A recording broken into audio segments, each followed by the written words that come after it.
Kaká foi um craque absurdo e bola de ouro, Liga dos Campeões e até a Copa do Mundo foram algumas de suas conquistas, mas ele também passou por uma grande má fase, um acidente muito grave e até uma vingança contra o Liverpool. E nesse vídeo eu vou te mostrar toda a trajetória de sua carreira. Ricardo Isaacson dos Santos Leite, ou muito mais fácil, Kaká, nasceu em 22 de abril de 1982. Muito diferente da maioria dos jogadores profissionais, Kaká teve uma infância privilegiada e cresceu numa família com mais estabilidade financeira. Seus pais passaram por algumas cidades durante a sua infância, até pararem na Grande São Paulo, onde ficaram por definitivo. Na capital, o jovem Kaká começou a se aprimorar no futebol e foi chamado para o time mirim do clube do São Paulo, com 8 anos de idade, porque seus pais eram sócios do clube. Mas foi aos 12 que ele passou na peneira para começar a sua trajetória pelo tricolor paulista.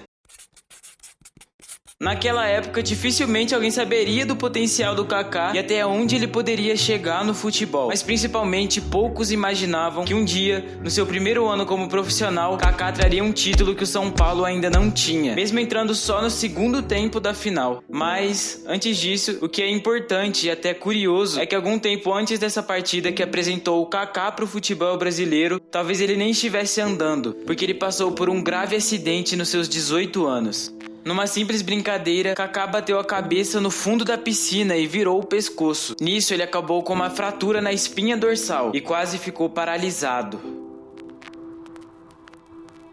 Depois de alguns meses de recuperação, Kaká começou no futebol profissional de vez e uma das suas primeiras partidas foi a final da Copa Rio-São Paulo contra o Botafogo em 2001, quando ele tinha apenas 19 anos. Kaká fez história para a torcida esse dia, entrando aos 14 do segundo tempo e fazendo 2 gols para virar o jogo e levar a taça.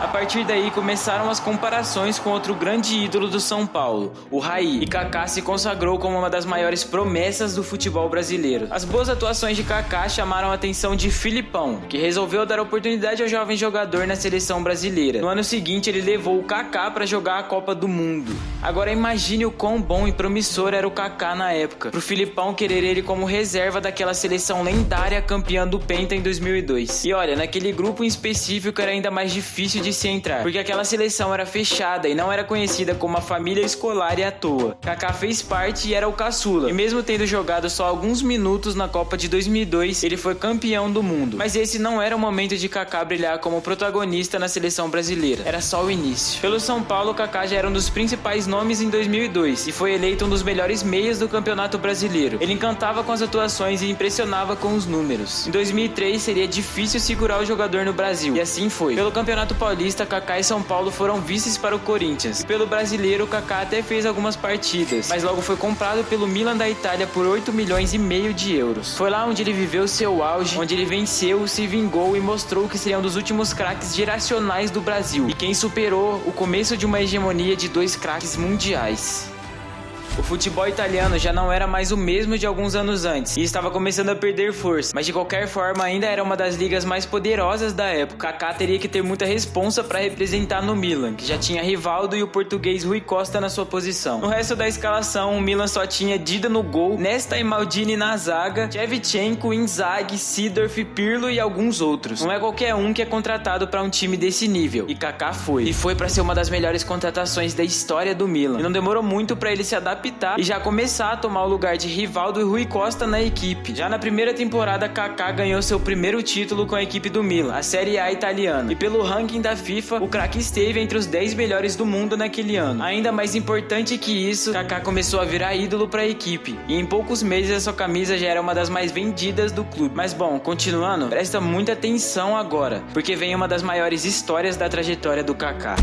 Na temporada seguinte, em 2004/2005, Kaká estava na segunda temporada de Milan, mas já era um dos principais nomes da equipe ao lado de Shevchenko. Nesse ano, eles venceram apenas um título, a Supercopa da Itália, e foram vices na Série A, principalmente porque o Milan resolveu focar todos os esforços na Liga dos Campeões, e deu certo. Na final da Champions em 2005, pelo intervalo, Milan vencia por 3-0 o Liverpool, que mal havia tocado na bola nessa partida. O grande nome do jogo era o jovem Kaká, que participou dos 3 gols da equipe do Milan. Lembrando que apenas 2 anos antes ele estava no São Paulo. Kaká dava um show à parte nessa partida, e o jogo parecia estar decidido. Mas de qualquer jeito, na volta do intervalo, quem deu mais show que Kaká foi a torcida do Liverpool, que cantou a clássica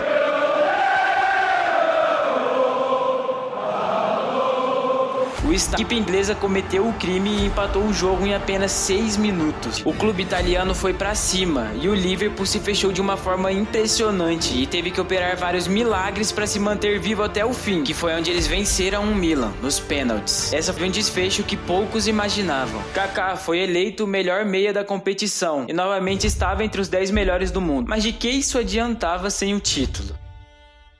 O importante para ele e para o Milan agora era seguir em frente. E nas seguintes temporadas eles tiveram uma surpresa com o Liverpool. Mas antes disso, no fim dessa temporada teve a Copa das Confederações e era a hora de Kaká brilhar com a amarelinha. O Brasil foi levando a competição facilmente. Na final deu um show contra a Argentina, 4-1 com golaço de Kaká. O Brasil nessa época amedrontava o mundo com o famoso quadrado mágico e estava pronto para a Copa de 2006. Antes da competição mundial, a temporada do Milan e do Kaká não foi das melhores e a equipe passou em branco. Mas no fim do ano, o Brasil e Kaká estavam prontos para a Copa do Mundo, como sabemos, mas prontos para sofrer um grande trauma. A escalação com o quadrado mágico, Ronaldinho, Ronaldo, Adriano e Kaká, não deu muito certo. Felizmente, desses, quem talvez jogou melhor foi o Kaká, mas não foi o suficiente para vencer o maior carrasco do Brasil nas quartas de finais contra a França, Zinedine Zidane. A Copa terminou cedo demais para a seleção brasileira, mas Kaká não se deixou abalar e no ano seguinte teve seu auge como jogador de futebol. Esse é aquele momento que a gente mais se lembra do Kaká, aquelas arrancadas absurdas que ele tinha, condução perfeita de bola, correndo e driblando meio time. Kaká era muito completo nessa época, jogava com as duas pernas, era muito rápido. O que chamava atenção também era a classe e técnica que ele tinha, jogava de terno. Nesse mesmo ano, Kaká teve a sua vingança contra o Liverpool e novamente na final da Liga dos Campeões, dando assistência para Inzaghi fazer o gol da vitória. Kaká superou Cristiano Ronaldo e Lionel Messi e venceu a Bola de Ouro também nessa temporada, que foi um ano absurdo com vários momentos históricos. Com toda a boa fase, as pessoas podiam imaginar até onde o Kaká chegaria agora. Porque não, o que aconteceu depois disso com o Kaká?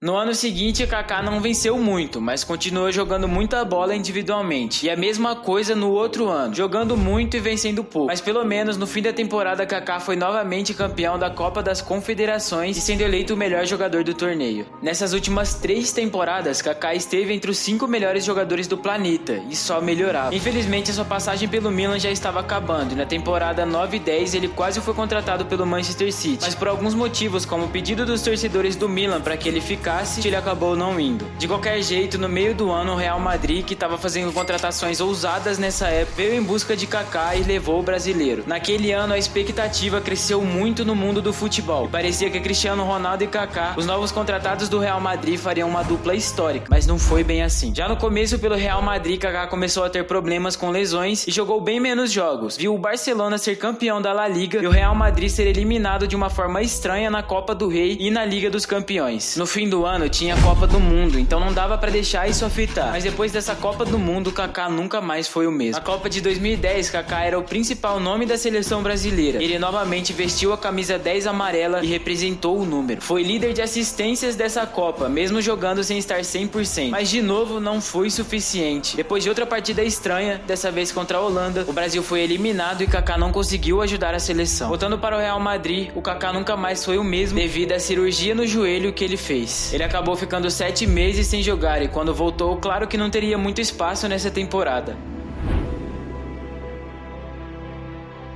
Como disse Kaká, ele já não era mais o mesmo e começou a ter problemas com o Mourinho para variar. Muitas vezes Kaká era banco, mesmo dizendo que estava mais preparado para jogar. E como se não tivesse como piorar, ao longo do tempo Kaká foi ganhando uma sombra, igualzinho ele fez quando foi tomando o lugar de Rivaldo e Rui Costa em 2003. Em 2012, o Real Madrid foi eliminado da Liga dos Campeões, com Kaká errando o pênalti na semifinal. Ao longo de todos esses anos, foi juntando cada problema que ele teve, e no fim de toda a sua passagem pelo Real Madrid, o meia chegou a ser alçado como uma das piores transferências da história do Real pela imprensa espanhola. De graça, Kaká voltou ao Milan, mas os dois já não eram mais os mesmos. No fim da temporada, a equipe italiana acabou no meio da tabela da Série A, e esse foi o máximo que Kaká alcançou durante a sua segunda passagem pelo Milan. Kaká saiu da equipe italiana e assinou com o Orlando City da MLS no meio da temporada, e como não podia jogar pelo Orlando ainda, eles chegaram a um acordo e Kaká jogou algumas partidas emprestado ao São Paulo. Pra variar, aquela equipe do São Paulo foi muito cobrada, e eles não conseguiram conquistar nada. Ele jogou o resto da carreira na MLS e foi um dos nomes que ajudou a popularizar o futebol norte-americano, até se aposentar no Orlando City em 17/12/2017. É isso, rapaziada. Bom, e se você quiser, veja a história de Van Basten, outra lenda do Milan, se gostou desse vídeo. Tchau!